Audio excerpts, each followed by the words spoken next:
You sick of us yet? You sick of the Suns Jam Session podcast? Third consecutive day of a Suns Jam Session podcast. But you know what? This one was actually scheduled. There's no emergency here. We're not fake news, real news, all news. We're not doing any of that.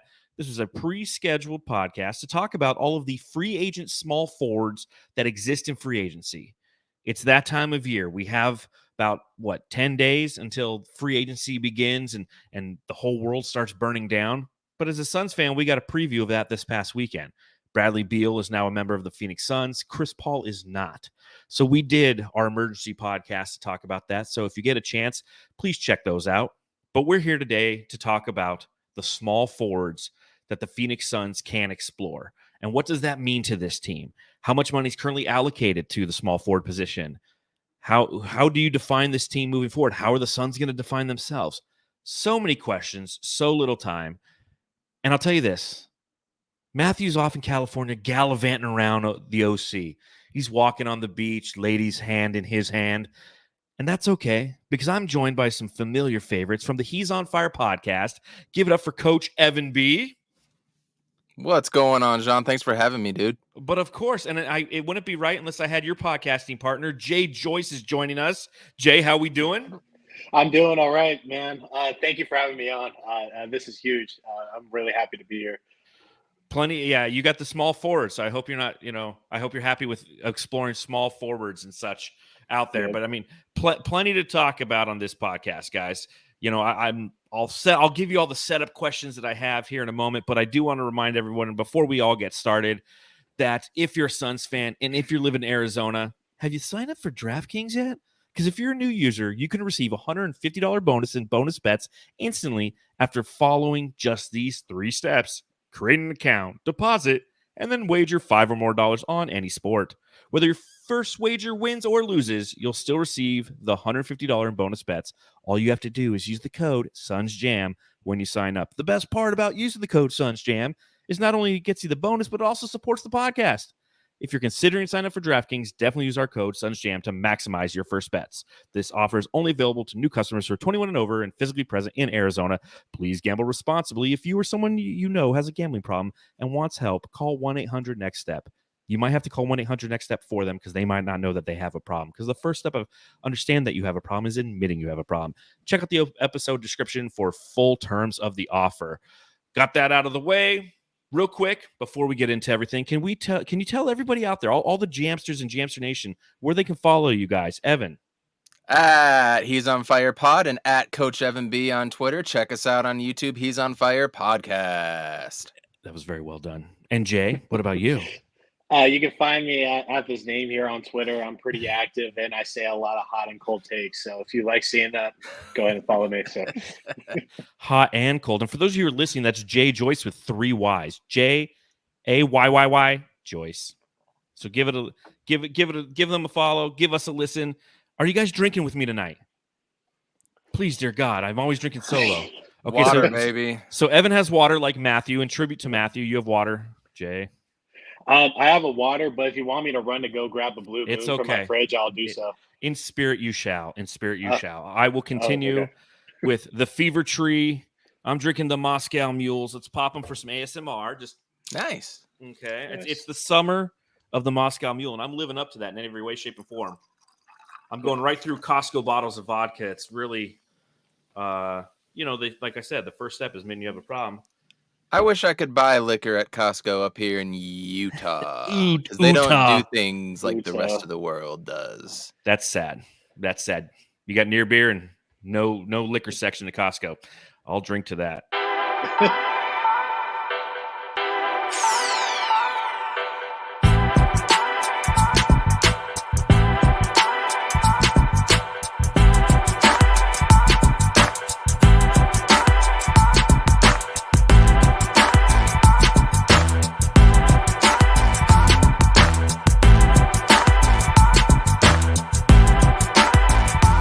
So much to talk about, so little time. We're going to go into the whole small forward conversation.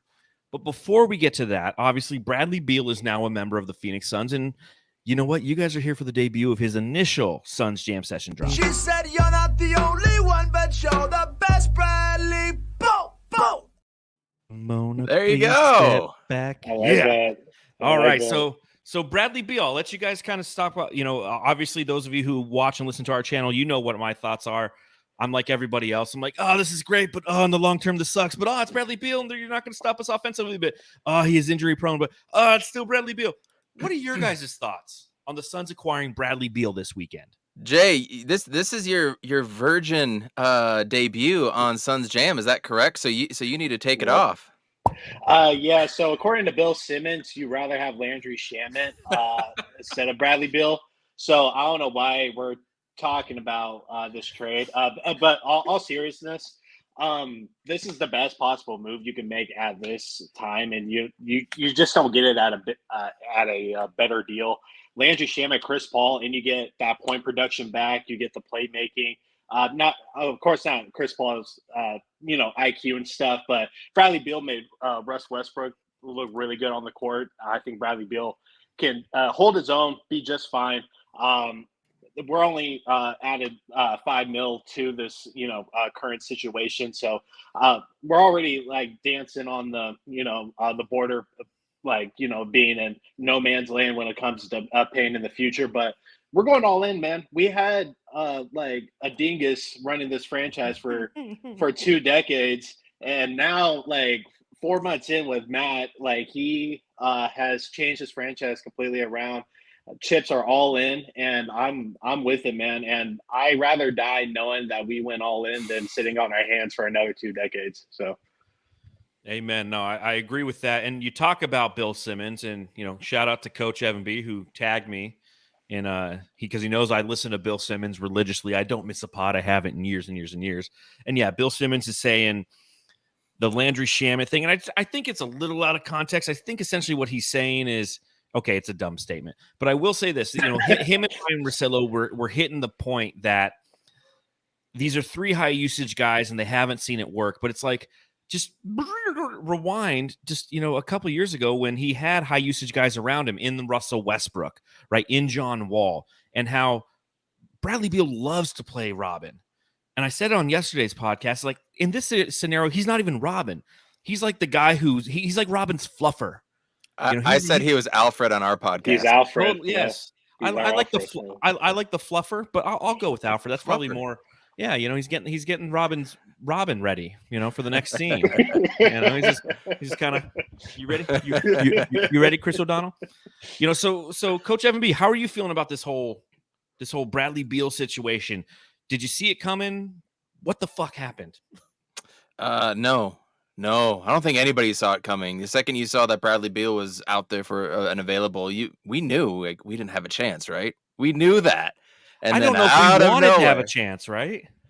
Of course, we're always been the bridesmaid, never the bride. And for us to go and swoop in last minute like the Cavaliers did with Donovan Mitchell just recently, and quite a few other stars that we could probably name, it feels good just from a Sun standpoint. And I brought this up last night as well too. So here's a great point for you. It's a little poetic, and Jay knows where I'm going with this right away. It's poetic that us, the Phoenix Suns, with the new CBA coming in, we are the last team to be able to form a super team. And now moving forward, 2, 3, 4 years from now, teams are not going to be able to do it financially unless they're willing to eat all that money. And here we are, kind of sitting high and pretty as the last ones to do it. So I'm stoked. We get 3 level scores. I understand everybody's, frustrated or concerned or scared about the future. I'm not scared about the future at all. We can get into that later if we want to. But we got 3 primary scorers, and our athleticism and our quickness, our shot making and shot taking ability has highly surpassed what I ever thought that a Phoenix Suns team could be. And including with Chris Paul leaving, just looking at what we're gaining with Bradley Beal, another creator, and the quickness, it's a win-win situation, especially giving up what we got. And then finding out this morning we got another player involved in it, right? We got not Isaiah Todd. Is that it? We got Isaiah Todd. Isaiah Todd, yeah. And we got Jordan. Jordan Goodwin. That's actually a really good. Based on a lot of the videos, and he's a young 24-year-old kid who can play 2 ways, and I think that's almost a steal. Isaiah Todd is, somebody who on every 2K trade you try to make, he's the guy that like the opposing team's trying to throw in there, But yeah, I mean, like Blaze Megatron just said in the chat, because there needs to be a criminal investigation on the heist of Brad Beal from the Wizards. Straight up. It's ridiculous. It's ridiculous what we just did. And I'm with you in that I'm not afraid. And a lot of people are saying that, and myself included, as this all went down this weekend, the emotions of the moment, the what the fuck's going on. Shout out to the Jamsters who are literally like tagging me in moments like a week ago when they're like, trading for Bradley Beal stupid. And they're like, 2020 during this podcast, John, you said this. I'm like, yeah, because I thought it was. And financially it might be. But the other side of it is we don't know what this team is yet. That's why you can't be afraid yet. Now, if it's opening day and we take a look at the roster and we're like, whoa, man, we have no depth, that's going to be a different conversation. And that's what's ultimately going to be a Denver-type team, because it's not the top 3 that you need to worry about.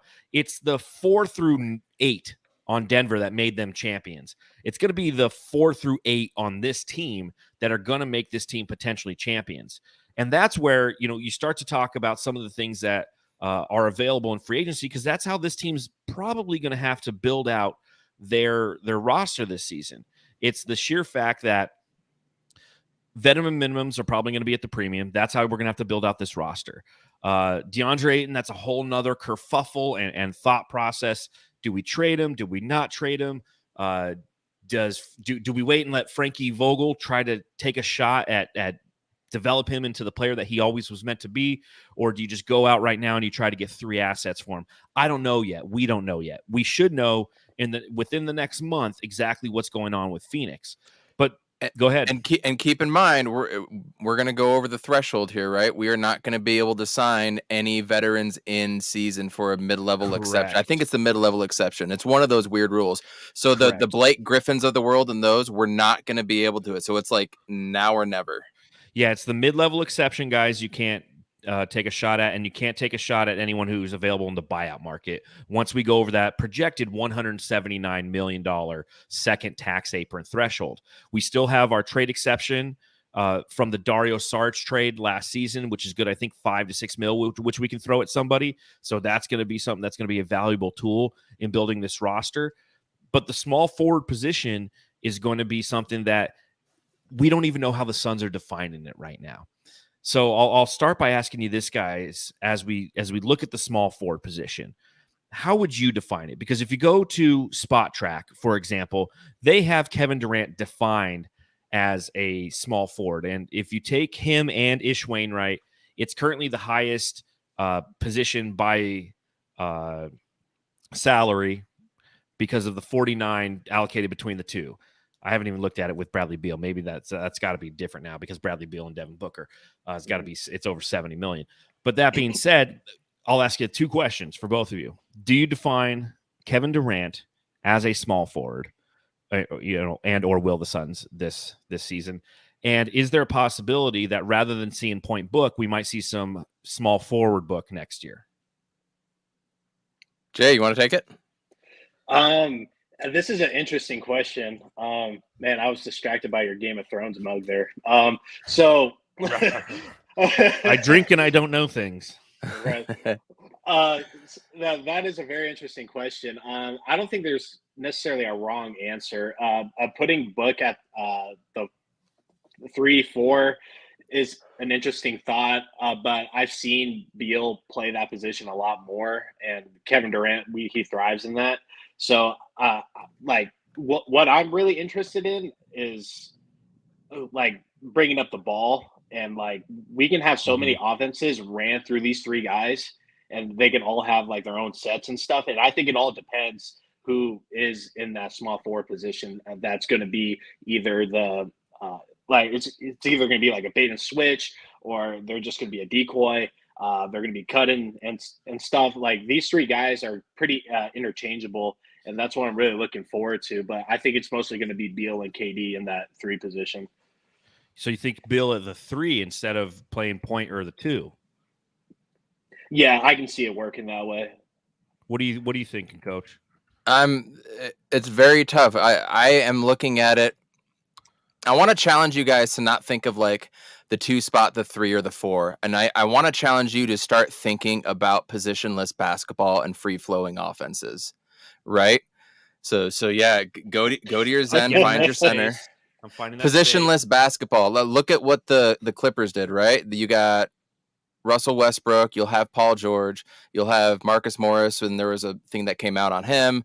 Then you got Nick Batum, and then you got Kawhi, obviously, Norman Powell, right? That's kind of, it didn't matter on the defensive side for sure. And I can't wait to see Vogel coach this team defensively, by the way. I'm enamored by that. I can't wait to see what Book and Beal are going to do on the ball if they're going to be going crazy on that. But with that being said, look at the Clippers, look at their players, look at their positions, and there isn't a solid 1 through 5 with the exception of the 5 and then maybe who's bringing up the ball. And sometimes that didn't even matter because you saw Norman Powell. So I'm now thinking of small forwards and maybe a combination of some power forwards like a Trey Lyles, for example, or a 2 guard, which he's actually referred to as a small forward, which is Terrence Ross. They on a couple sites, they look at him. I think of him more of a 2 guard, right? But positionless basketball, I'm more thinking of the 6'5" on the low side or a 6'6" to 6'9", 6'10", and what kind of style they has. So when I look at small forwards, I'm thinking wings, 3 and D. Think of Cam Johnson. Think of Kuzma, Chris Middleton, like those guys. Those are kind of in the realm of what I'm thinking, but then we can kind of open that up a little bit. Like you could even talk about, we're not going to get him, but Porzingis as another wing type of player. He's just a tall wing, right? So think of positionless basketball right now. That's where I come from personally. Give me your thoughts on that, John. Well, so I know that you might think positionless, but we know James Jones has the 3x5 kind of way to constructing his roster, and that is 3 deep at 5 different positions. And if that's the case, then he defines those 5 positions. You look at what Devin Booker did last year, right?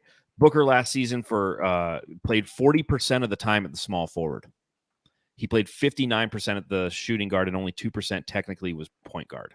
Now that's per Basketball Reference, but again, that's almost in that positionless basketball mindset that you're saying. He might have brought the ball up. It's not necessarily he's designated as the point guard in specific sets. Kevin Durant, he played the power forward position last season with Phoenix 94% of the time. And 2% of the time, he was a shooting guard, and 4% of the time, he was a center. And so with that, go ahead. And wasn't Jay Crowder technically our 4-man too? He was our 4-man, 100%. So if you're looking at that, you're saying, okay, as we get ready to explore these names, and the reason I ask this question is because we're going to explore these names, and there's still too many variables out there. We truly don't know who the Suns are going to be. They don't know who they're going to be. That's what they're talking about behind closed doors down at the Footprint Center right now, is trying to define who and what they are and who and what they want to be and how they want to attack. And if they're sitting there going, you know what, Bradley Beal, you can play the 2, Booker plays the 3, Durant plays the 4, and then within the confines of that, there's positionless. The way that they space the floor and things of that nature, that's more the positionless archetype versus, the traditional, okay, you're the 4, you're going to play on the left block, like old school basketball where it's like you're on the left block, the center's on the right block, and then you got the 3 guys on the outside, and we're running the triangle all over the place. So that being said, I'm going to start to go through a lot of the small forwards, and that's the mindset that I'm coming from. I don't know if necessarily we need when I go through this list, I don't think we're looking for a starting small forward. That's the whole point of this, because it's either going to be Booker or it's going to be Kevin Durant. I think that when we talk about the power forward position, there's a lot more interesting talk, because then you go, okay, if this guy is the 4, then KD can be the 3. And then, Beal and Booker can do the positionless. Let's bring the ball up. It's your turn, my turn, kind of engage in the offense. But I honestly think that it's going to be the former rather than the latter, where you see a lot more Book or Beal, to your point, Jay, playing the 3 versus the 2 and 1. I think they're going to be doing the 2 and the 3 a lot next season. So let's go through some of the names. You start, essentially, there's 4 different types of players that are going to be on the market in 4 different tiers. You have club option, player option, restricted free agent, unrestricted free agent, and the tiers are all-star, starter, rotation, and fringe. So I'm going to go through some of these names, and some of them we might want to stop and talk about, and some we might want to go, next, right? Like the first one right off the bat, Admiral Schofield has a club option with the Orlando Magic for $2 million. You guys want Admiral Schofield? I'll even pass know on there that was. one. I salute that man. Yeah. I can't pronounce his name, so Yeah, next it's another fringe player on the club option is Eugene Omoriuri, Detroit Pistons, club option 1.9. Next, right? Next, yeah. All right. Here's a fun one. Fringe option from the Portland Trailblazers, club option for $3 million. Kevin Knox. Thoughts on Kevin Knox? You want to go, Ev? Just knowing Evan's what just I do, shaking his head. just knowing what I do know about him. He's already. I'm looking at his stuff right now. 5 years in the league at 23 years old. I can't believe it's already been that long. It seemed like Kevin Knox. It was just yesterday with the Knicks when they won the summer league and everybody was going crazy about him. Just kind of a guy that doesn't seem to stick. Looks a little bit too young for me. I think in this stage of just where the Suns are, I want to get a little more veteran leadership in there. Maybe somebody that has a little more championship experience, preferential, at least playoff experience. Yeah, he definitely has enough foreheads to bring to the table, but I don't know if it's that poor Kevin. He's one of those guys, high pedigree out of Kentucky, hasn't done shit in the league, so I say next to him. And then the last fringe player that we have that has a club option for $1.9 million is Lindy Waters III from Oklahoma City. I don't know if you remember Lindy Waters, but he did have his season high against the Phoenix Suns, 23 points. Yep. So I politely refrain from this one because I'm clearly biased. Like, yes, that guy lights it up when he plays in Phoenix against us. Get him on the team. But Lindy Waters as essentially what I would see is either the backup to Devin Booker or the backup to the backup. I don't see it happening. What about you, Jay? He's very Tim Hardaway Jr. Like he'll drive the ball, but he kicks it every time. He never finishes, and he's a little too trigger happy. I don't think that's necessarily what we need on this team. So I like Lindy Waters. He kills us every time. That Oklahoma City team, just in general. But I'm a pass on this one. But if we get him, I'm not going to be SMH him. Yeah, I'll write the piece for Bright Side of the Sun about how great he is once he comes over here. And the other side of this, when we talk about the club option guys, is when you have these guys, especially like Lindy Waters, like a lot of these guys with these low-end contracts, they're going to be picked up for the same reason that the Suns need a couple guys out there. For the same reason that when we talk about the new guy, Isaiah Todd, who came over the Bradley Beal trade, you're like, yeah, okay, bring that guy in. He's the number 15th guy on the bench. Right? Like, who's the 15th guy on the bench for the Denver Nuggets? Doesn't matter. Exactly. Doesn't matter. Okay. So, and the 15th guy on the bench is going to be our pick number 53, 52. That's who's going to be at the end of the bench because he's going to be super cheap. So get used to that idea. Yes, absolutely. This team, in my opinion, as they construct it, needs to be really about 12 solid deep to get through the regular season. And then you go to about 9/8 players in the postseason. That's the recipe for success. Even last year, I felt like we were constantly wanting the most that we could get out of our 13th and 14th guys, and that's because of the injuries that occurred to this team. We were decimated by injuries throughout the season last year. As I'm going through and I'm reviewing a lot of things and looking at the trajectory of different players, it's like, man, we were just so injured that we were sitting there relying on Saben Lee for 18 straight games. We needed Saben Lee to be something, and he was. So felt like an Arizona Cardinals season, right? 100%, man. It's just like injury after injury after injury. All right, staying with the club option, guys. We have a few guys left, and now we're going to enter the rotation tier, if you will.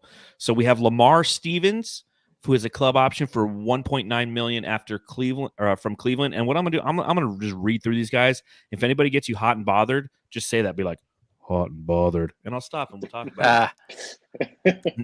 Let's see, Kessler Edwards, $1.9 million from the Sacramento Kings. Isaiah Livers, 1.8 million club option with the Detroit Pistons.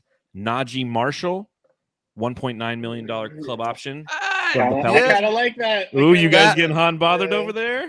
That one's not terrible. If we ended up with him, that one's not terrible. That would be the first fringe one. I'm like, okay, I could see it happen at the end of the bench. Better than Ish Wainwright, in my opinion. So do you think, and that's the last guy on this list, is Ish Wainwright, 1.9. So question number one, do you think that New Orleans will exercise the option on Najee Marshall? I don't see why not.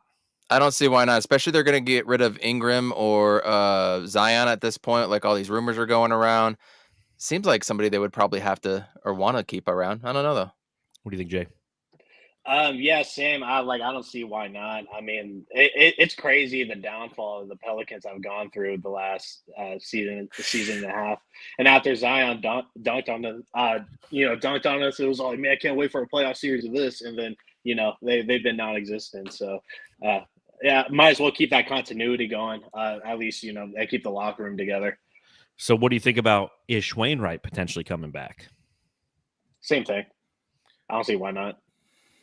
Yeah, I feel the same way. If there's nothing else better out there, or I continuity. If nothing else, go with it. And that's I absolutely believe that the Suns will exercise that option on him. There's no reason not to, especially in the Suns state. There's no reason not to exercise a club option for $1.9 million for Ishmael Wainwright. Straight up, can he give us some minutes here and there? Yeah. Will he hit a three in the corner and everyone will want him all the time? Yeah, man. I don't know if you know this though, but he played tight end at Baylor. Go on. Oh, and he's got broad shoulders, right? That's correct. Yeah, I thought I heard that one time before. Yes. Man, this is I can't. Has it been confirmed when or if we are actually getting a G League team? This is why we need one, because then you can send Goodwin down there. You can do two-way contracts, all that stuff. Like that part's frustrating. Jay, you got something? Yeah, I heard by 2026, just about every team is going to have a G League team. Well, we're the only one that doesn't, because Portland just announced that they're going to have theirs. And I know that it's something Matt Ishbia has said that he wanted to do was bring a G League back, but there's been no formal announcement to it. So, yeah, I mean, I know people can get frustrated at times. Like, who cares about the G League? I just like the developmental side of basketball. Just look at the Miami Heat. That's all I got to say. Like, boom. Their guys went through the G League and developed, garnered confidence, and then they were in the NBA Finals. So, if you tell me that a G League team doesn't matter, just them's the facts. Good, bad, or indifferent. All right. Nathaniel in the chat, he's like, put in Tucson, please. Yeah, it was in Prescott before, which is really interesting. Totally made sense. But Tucson, I could see that. It's a little better. Yeah. All right. Last one that I have is of the starter tier for the club option. And that the Pelicans are going to exercise this option. If not, extend him his rookie deal. And that's Herb Jones from the Pelicans. 1.8 club option. It's going to be interesting. That's what's got to be a big topic of conversation with the Pelicans right now, is the same conversation we were having when it came to Cameron Johnson last year. Okay, are we going to sign him to his rookie extension? Are we going to sign him to his rookie extension? Well, I mean, that's the option before them. Either you go the rookie extension or they just option him for a year. But regardless, like, Herb Jones is staying on the Pelicans. There's no way that they're like, nope, Scotty don't. Yep. Scotty don't. It sucks when you draft well, and when it comes time to paying people, you have conversations like this. Like when we got McHale, when we got Cam, when we had DA, and all these guys were ending around like the same time. It's like, what do you do at that point? But they should absolutely keep Herb Jones. If not, I want to bounce on Herb Jones. Pause, but still, Yeah, that's one of those guys. Like if they let him go, you're like, damn it, oh, that's a guy we need on this team, and you just know he's going to end up like a Spur or something, because they've got Detroit over there playing for Monty. That's it for the club option, guys. We only have two guys in the player option tier, and these are guys who obviously can opt into their contracts or decide to put themselves on the free agent market, and they're both big names that will garner definite conversation with all of us here. I will start off by saying I don't think we have a shot at either two of these, because of the fact that either A, they'll sign with their team in one case, or B, the other's already said he's not going to opt back in. He's putting himself on the market, and obviously playing the free agent market isn't what the Phoenix Suns are going to do relative to spending a bunch of money. We're going to play the free agent market, but we're looking for those veteran minimums. Guy number one, the starter tier player option for $13 million with the Washington Wizards, Kyle Kuzma. Oh, I wanted him to be on the trade. I would have been all over that. I want it. But I don't think we can do it anymore. But I want it. Yeah, I do too. I think all Suns fans do. We've been fixated on Kuzma for the better part of about 8 months now. Going back to like November, December, we were thinking about having him on this team. What it would take, putting together Shamet deals that no, you can never trade Landry Shamet for anything. We traded him for Bradley Beal. But you look at Kyle Kuzma kind of overall as a player, and he has a career earnings of $34.5 million. He's taking a bag. He's taking a bag this offseason. That's exactly right. He's not going to sit around and go, you know what? I want to go to Phoenix to win. The guy's won a championship with Frank Vogel, mind you, but he's won a championship. He's going to go out there. He's going to get probably 4 years, 120 somewhere, 110 somewhere in that range. And a team's going to pay him, and he's going to go and he's going to enjoy making all that money so he can buy as many goofy fucking outfits as he wants. Any chance you think? No, he's getting. We had was with the Bradley Beal deal, and that's not no longer. Correct. After the criticism that the DC front office got about this Beal deal, there's no way that they're going to deal with us for another half decade. So no, hell no. And you know what? Saltiest Gaming in the chat, thanks for hanging out. Says I don't like Kuz, so because Salty doesn't like Kuz, I don't think we should go get him. There you go. The other player option has a player option for $40 million, 40.4, mind you, all-star tier. Chris Middleton of the Milwaukee Bucks. He opts back into that, right? He has to. Come on. Right? Yeah. I would think so. He's not getting that in another contract, man. Injury prone, 31.8 years old, 11 years in the league, NBA champion. Yeah, you opt into that one. 100. That's going to be the conversation we have in 4 years when Bradley Beal's opting into his $60 million contract. We're like, is there any chance that he just opts out of that when he's 35? Nope. Scotty don't. Not a chance. All right, now looking at some of the restricted free agents. When you explore the restricted free agents, the majority of them, especially on the fringe side of things, are two-way guys, right? They're like Saban Lee for us. He was a two-way contract guy, so we have him under restricted free agent rights. We have the opportunity to, if he does get an offer sheet from an opposing team, we can match that offer and bring him back. So I'm going to go through some of these guys. Again, same thing. If they make you hot and bothered, tell me that you're hot and bothered. The first guy I will say is not a two-way guy, but he is a restricted free agent for the Cleveland Cavaliers. Dylan Windler. Next up from the Denver Nuggets, Jack White. Nope. I can honestly say I literally never heard of him before until just now. Yeah, I thought he was the lead singer of Tenacious D. No, that's Jack Black. Yeah, Jack Black. This is his Jack White. What's the guy his from counterpart? What's the famous guitar singer? Last name White oh my god, dude, this is gonna kill me. I'm not even describing it right. The White Stripes. There you go. Oh, okay. White Stripes. Remember? Yeah. Isn't that Jack White? Is this I think you might be right. Yeah. Everyone in the chat's like the White Stripes, you dummy. Yeah, it's the White Stripes. Anyways, that's what he's doing. He's winning championships out there in Denver. Terry Taylor from the Chicago Bulls. Anybody? How about former MVP of the National Football League and lost in a Super Bowl in epic fashion for the Minnesota Timberwolves, Matt Ryan? Matt Ryan, everybody. You go for that one for name only, I think. Yeah, you'll sell some tickets to a couple of his third cousins who are just idiots. Let's see. Justin Lewis from the Chicago Bulls. Justin Lewis. Nope. What about Keon Ellis from the Sacramento Kings? Darius Days, not Knights. Darius Days from the Houston Rockets. This guy I think we know. Julian Champagne from the San Antonio Spurs. I like Julian Champagne. Jamal Cain, Miami Heat. Nope. Kendall Brown, Indiana Pacers. Nope. That's it for your fringe guys, restricted free agents. Again, I highly doubt that anybody's going to go ahead and take a flyer on those outside of the organizations that already had them. Now we have two rotation tier guys. Anthony Lamb from the Golden State Warriors. No interest whatsoever. Nope. What about Cam Reddish from the Portland Trailblazers? He has a qualifying offer of $7.7 million.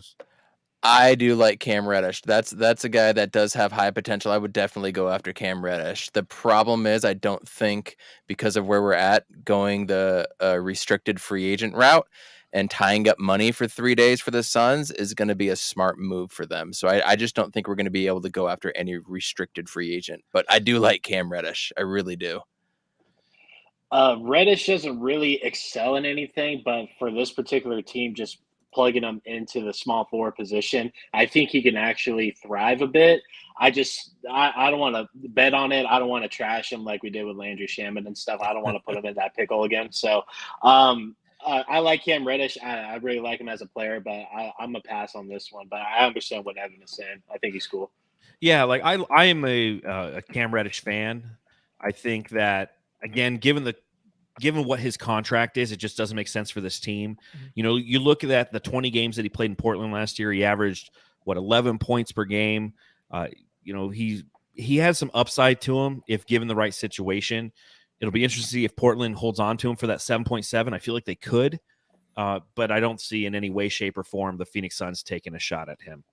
No. The last member of the restricted free agents is of the starter tier. It's a guy we know well. Lights, Cameron, action. Cameron Johnson.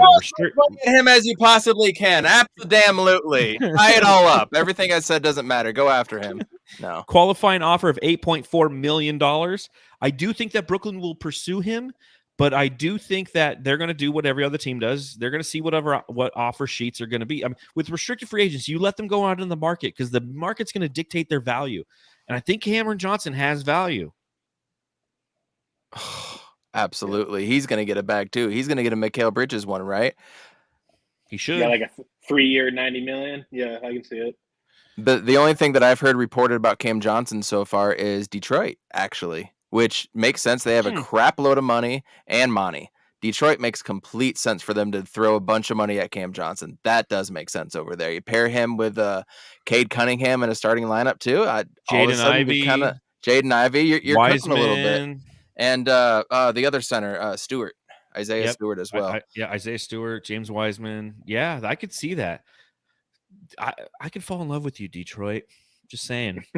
Now, I don't know how much I'll fall in love with you because I have some things to talk about Monty Williams at the back end of the podcast that Gambadoro talked about on Hoops Hype. But yeah, I definitely wish that we had the money to go after Cam Johnson. But, you know, we got Bradley Beal, Kevin Durant, and, you know, Devin Booker. So it is what it is. He will be one of the interesting people that obviously we're all going to keep our eyes on this offseason. So hey, you get to watch him and Mikal with the USA team this summer, by the way. This is true. When does that start? When is usually August? I think you're right. August. I'm gonna have to annotate that because I will cover the shit out of that if I have to. Let's see. So now we're going into the UFAs. Okay, the unrestricted free agents. There's some really interesting and good names in here. And this, again, is where we're going to find ourselves trying to fill out the roster with guys who I think are familiar names. And this is the most likely source of incoming players for the Phoenix Suns. So I'll go over the two guys who are on the fringe tier of the unrestricted free agents. You have Lewis King from the Philadelphia 76ers. Any interest? No. Danny Green from the Cleveland Cavaliers. 4 years ago. Yeah, old man Danny Green. He's about to be 36 years old, 14 years in the league. Averaged like a point last year with Cleveland. He just still looks like he's 22. He does. He has not aged yet. You know, but his body's a little beaten down. Then you look at some of the rotation players. So you have Juan Toscano-Anderson from the Utah Jazz. Thoughts? No. I like him. I do. I like him more than I thought I would. Sneaky athletic dude. But there's some better options ahead of him, so pass. All right. What about Joe Ingles? Milwaukee Bucks. 3 years ago. Yes, 3 years ago. Yeah. You know Kevin Durant's not calling him up and be like, hey, former Brooklyn teammate, come on over. He doesn't care. Somebody from Brooklyn, though, that everybody's kind of interested in. I'm really interested to get your guys' thoughts. Yuta Watanabe.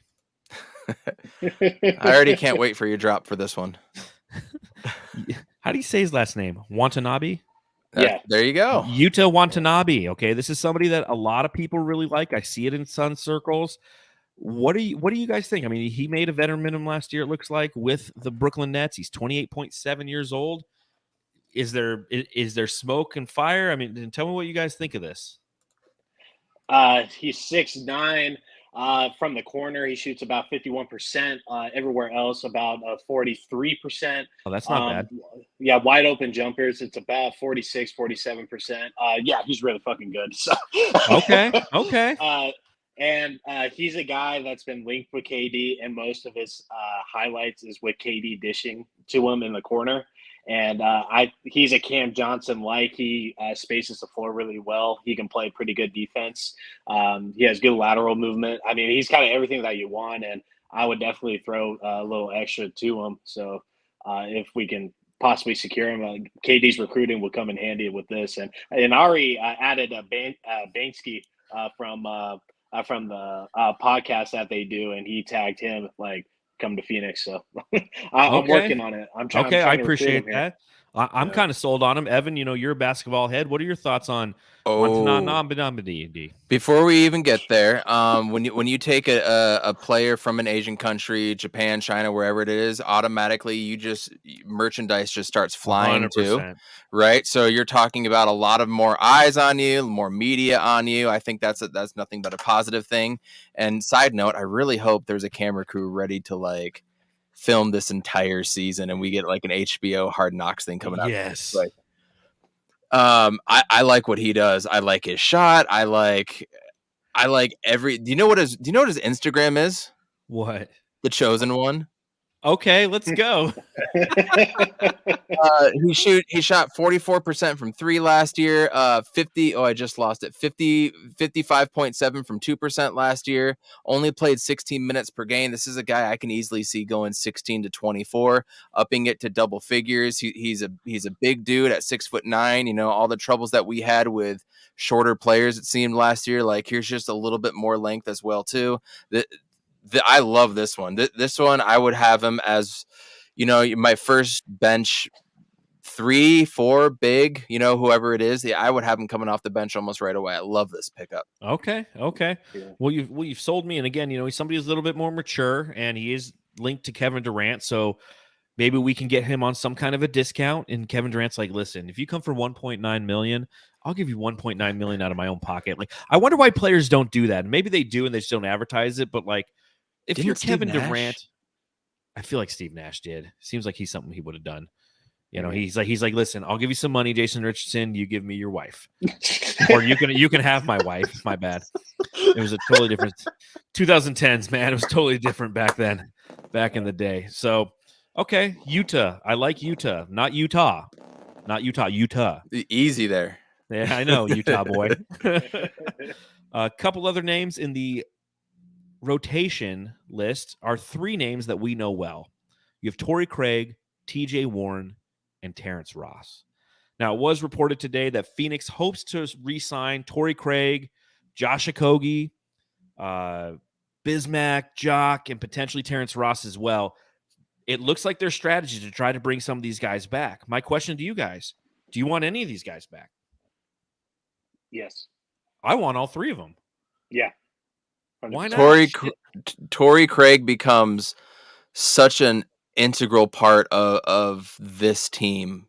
When we were talking about, are we going to keep him or do we let him go and try to get somebody else before Bradley Beal? We might have had a little bit of a different conversation, but now just what he does, and Amit on our show brought it up last night, what he does when guys are out and stepping in and filling in when guys are load managing, was irreplaceable. Torrey Craig has to be a shoo-in, and I really hope so.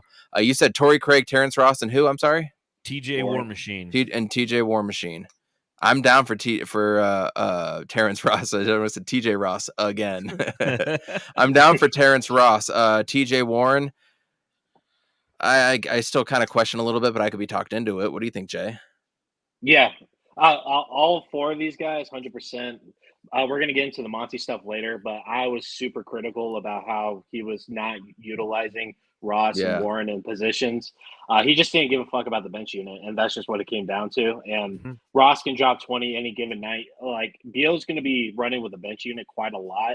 So if you surround him with shooters and a little bit of defense, he can do a lot. So if we get Utah, we have Craig, and you have Ross, and then plug and play with the power forward and either Jock or Busy as like the backup. I mean, we might be cooking with grease here. So Yeah, no, I like it. I really do. And I think that if you can get these guys on a hometown discount, they've been around Kevin Durant, they've been around Devin Booker, and they have to ask themselves what's more important to them right now. Can they put themselves on the market and go get a bag, or do they put themselves on the market for like a week or two, let their agent kind of do the thing, and if there's nothing really out there, if it is Detroit that wants to take a shot at them, or if it is, some the Knicks or somebody out there, and they go, you know what, I think I'll just take the money and I'm going to hang around with these guys because it's fun to be around these kind of players and be in this situation. Yep. So I'm with you guys completely. I don't care if Terrence Ross doesn't play defense. I don't care if TJ Warren's a little bit older. I think that if we can bring these guys back, and Torrey Craig, you're right. He's irreplaceable. What he did last year is unquantifiable. It's just what he had to step up with all of the injuries. It was Torrey fucking Craig who was steady Eddie the entire time.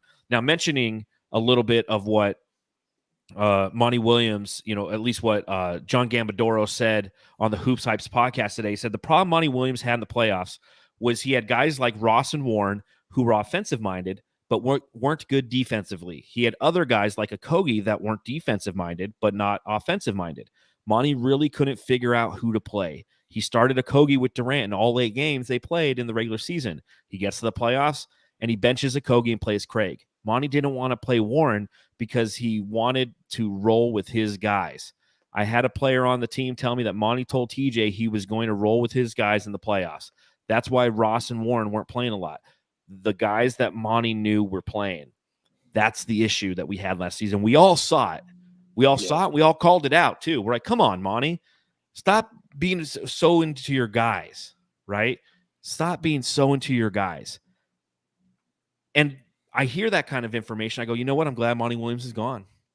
Because that's, you know what that is? That's the lack of the willingness to make an adjustment. Right fucking there. When you had these offensive guys and you were struggling offensively with your second team unit, you're like, yeah, but I got to play my guys. Fuck you. They're all your guys.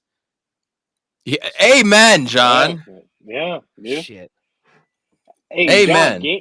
John, at game 6, like when we met up, yep. we were looking at Monty while we were talking, and the Nuggets won a 28-10 run, and not a single timeout. Did not give a fuck.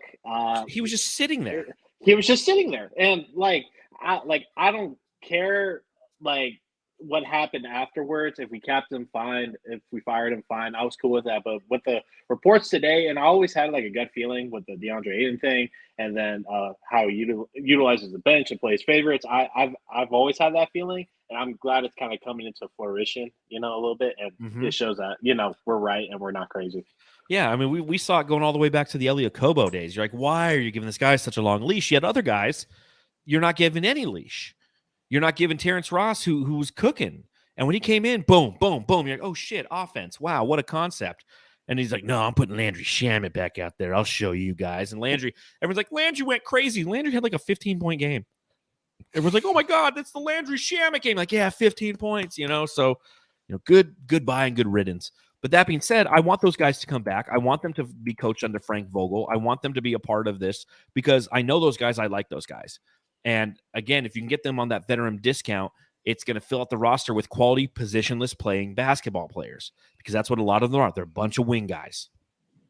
And here's something that you guys probably haven't thought of. Is that why Aaron Baines and Kelly Oubre didn't play in the bubble? Probably. Because Monty was like, I'm going with my guys. Screw you. I'm going with my guys. You're not playing no matter what. It's probably playing true. Egyptian Poppy, dude. Playing Pyramid Pyramid Poppy came in. Shit. NBA Finals of Pyramid Poppy. He's like, I haven't played in 5 months. Monty's like, get the fuck in there. It's the final. You're my guy. You're my guy. It's like that jawline is so chiseled. Got to get him in there. Where is he now? Out of the league. Shit. He's playing in Egypt, probably.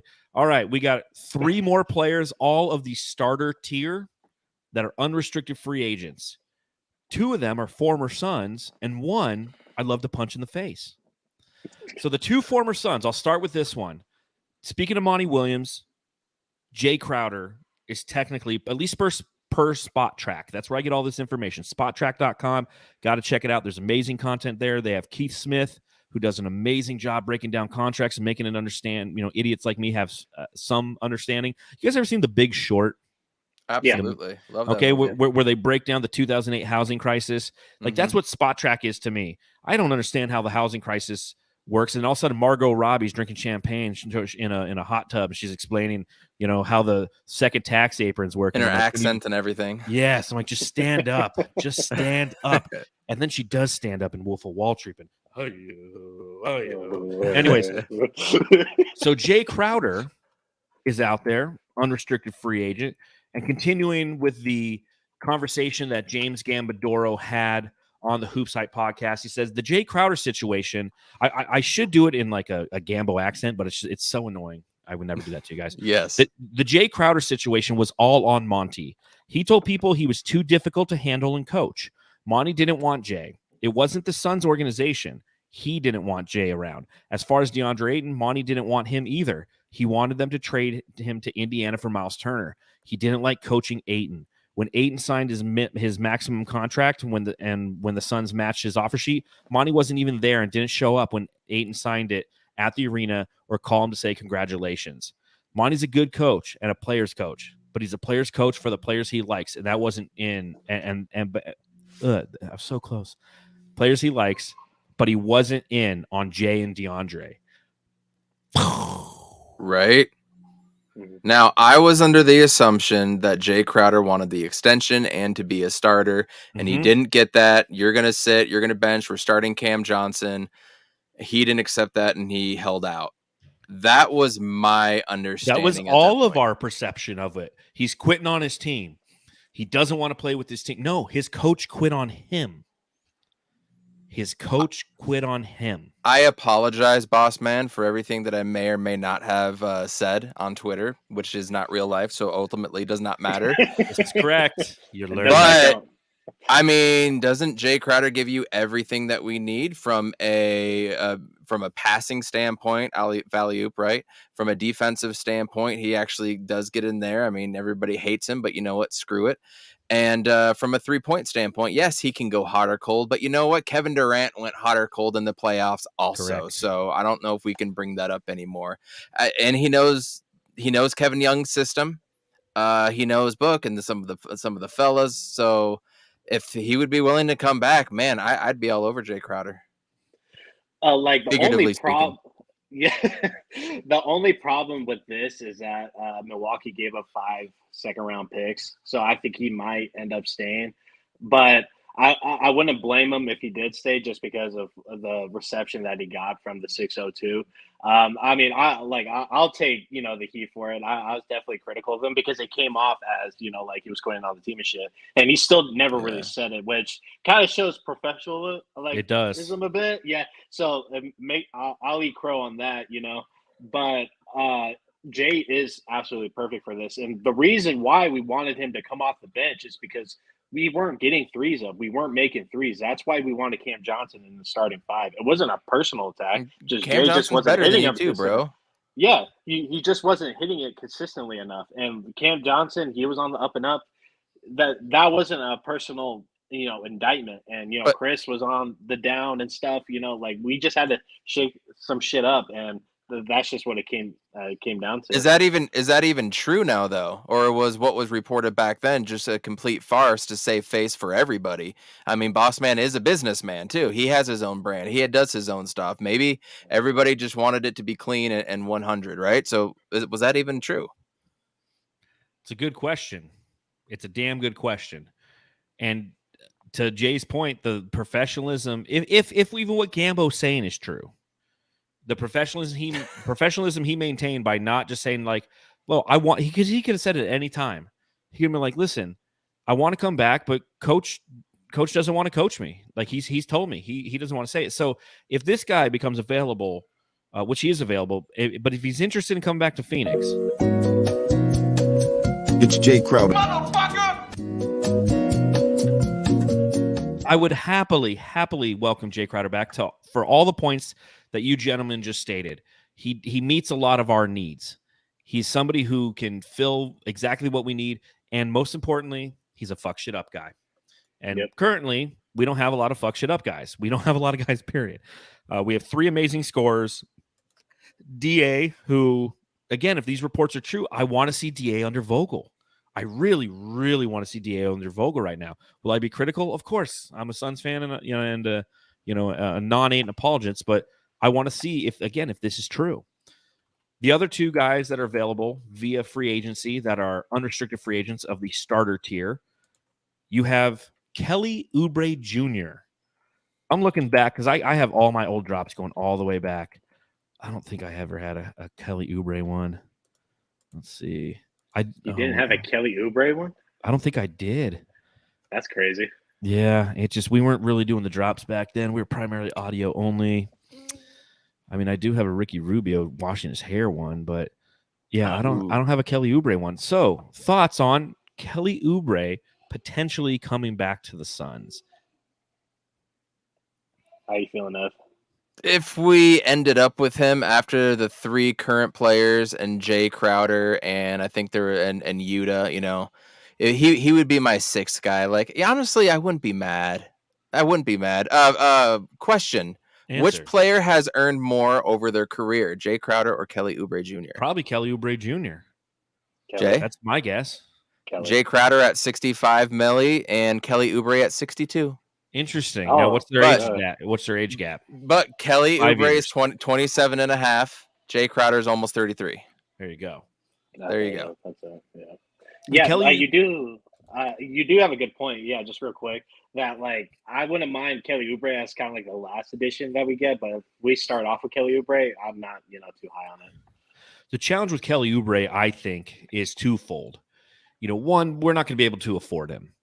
He's made 12 mil his last 2 years. He's going to go out and he might end up being, though, one of those casualties of the new CBA, where that middle tier contract, anyone who makes between about what he makes in the past 12 to about 18 million, that might be a dead contract, because not a lot of people are going to want to build their team with a bunch of those contracts because the price value paid isn't necessarily going to be there. Now, that being said, with Charlotte last year, I think he averaged about 20.3 points per game. So he's definitely somebody who can score and is going to get paid by somebody, if not coming back to Charlotte. I just don't see it happening with Phoenix, and I don't want to. I'm not in for the Kelly Oubre experience. Loved him. Love the kisses blown. Love the push-ups after the fouls. But we got bigger fish to fry, and I don't need Kelly Oubre. Sorry, Valley Boy. Remember when he was in Golden State? Wasn't pretty.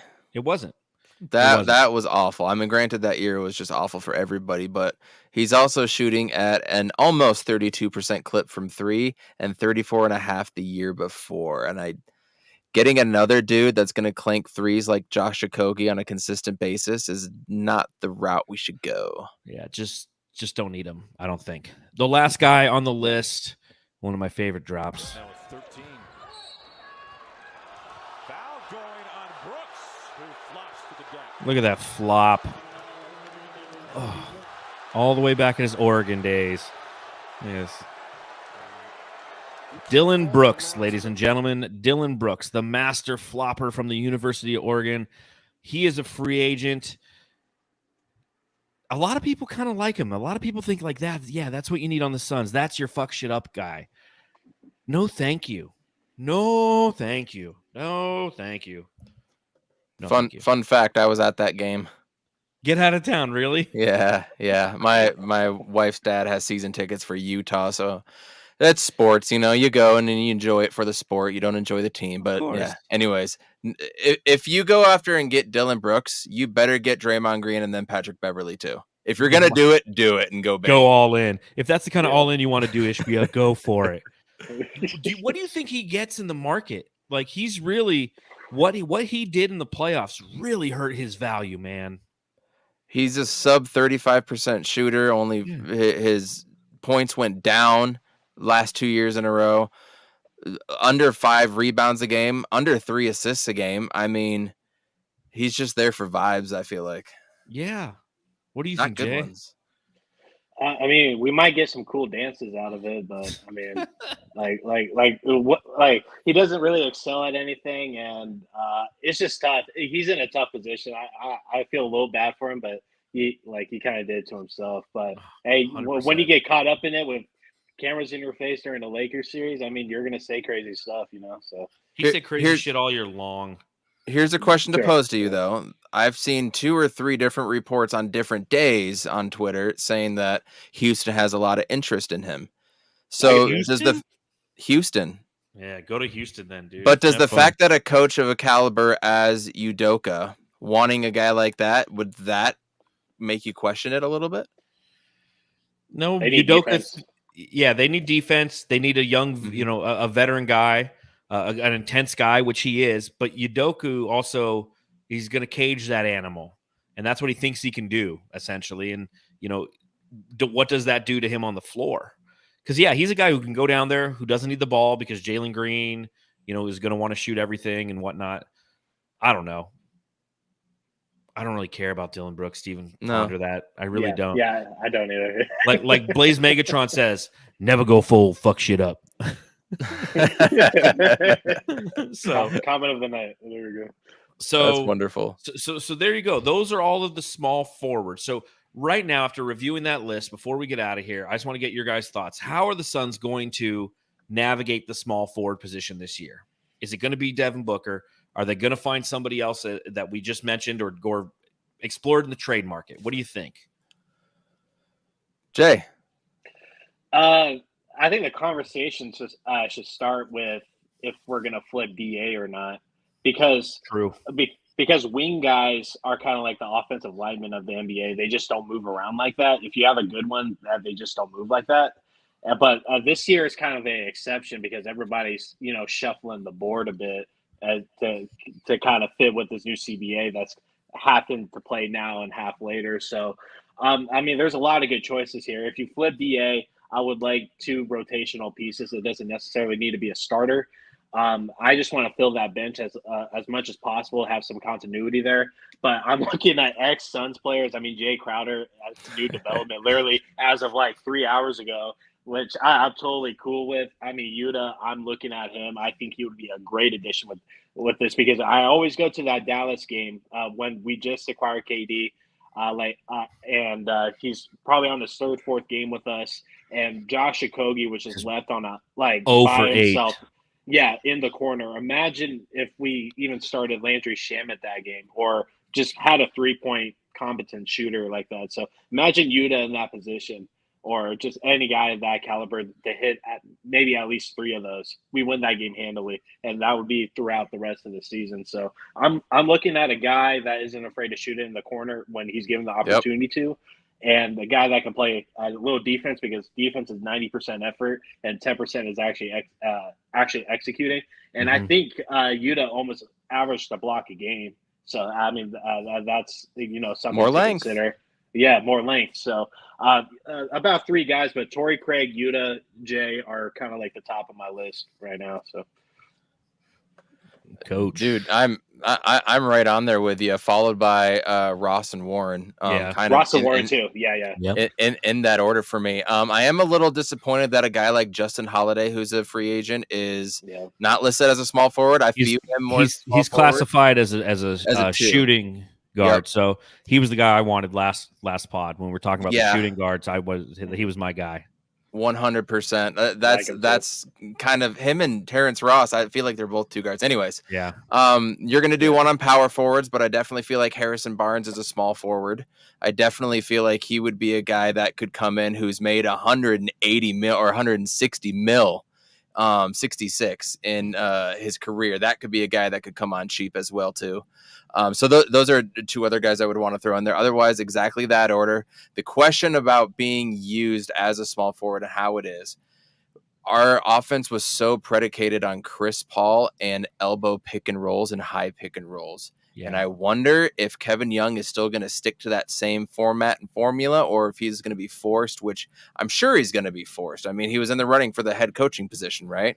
To change it up and do a handful or how many different things we're going to do. So I don't know how they're going to utilize that position. And that's going to be the fun of seeing how all of this evolves, is the type of players we bring in might just completely dictate what we do also. So I don't know, but I think those are our 5, and I think those are a strong 5 guys. And if we got any combination of those, I think everybody here in Planet Orange would be very happy. No, I think I agree with both you guys. There's nothing more I can really add to any of that. I think we're all keyed in on kind of the same players, but again, we don't know what the canvas is going to ultimately look like once James Jones and Matt Ishbia are done painting this roster this season. So plenty more to come. this offseason. We have an exciting month ahead of us, and then we really hit the doldrums of the offseason, you know, about mid-July till about, you know, September-ish. It gets really, it's like tumbleweeds everywhere. But until then, man, this is going to be exciting. So let everybody know where they can follow you guys so they can absorb as much Suns content as possible and just pump it into their veins. At He's on Fire Pod for both of us. He's on Fire Podcast on YouTube. For me, at CoachEvanB, my personal Twitter. Oh, hey, John, go D-backs. Oh, good for the D-backs. Yeah. Thumbs up for the D-backs. And the motherfucker, I lost money on them today, too. Like, there's no way they're going to beat Corbin Burns and the Milwaukee Brewers on the road. 9-1. Gotta love it. Gotta love it. Hey, no matter what, you gotta like what Corbin Carroll does, right? At He's least on my give me fantasy that. team. Incredible. There you go. Incredible. I'll take that. Averages 6 points a game on the fantasy baseball. I fucking love him. Jay, where can everybody follow you? You can follow me on Twitter at JJoyce with 3 Y's in the J and then JOYCE. Again, hot and cold takes. I talk a lot of shit. It's a fun page. But quick question. So with DeAndre Ayton, his no trade clause only applies to Indiana for July 14th, right? Correct. Okay, so we can wheel and deal him before the draft, no problem. I honestly don't think they will. I honestly don't think they will. It Gotcha. sounds like Especially Washington wanted him and he didn't want to, or they didn't want to. Hearing it was just Monty that wanted Miles Turner, right? Like I would imagine it's not a conversation that James Jones has now, but for sure, yeah, that's what I was thinking. He's not going to Detroit. DeAndre Ayton will not go to Detroit. We know that. That is confirmed. We have officially confirmed that one live here on the Suns Jam Session podcast. And on that note, you can follow me at Darth Voida. You can follow the show at Suns Jam. You can follow my partner who's hanging out in California right now at Matthew Listen. You can read all of my writing at brightsideofthesun.com. On that note, gents, again, I appreciate your time and your willingness to come on and talk small forwards with me and a bunch of other things. And everybody else, enjoy your Mediterranean meals and go home and love your family.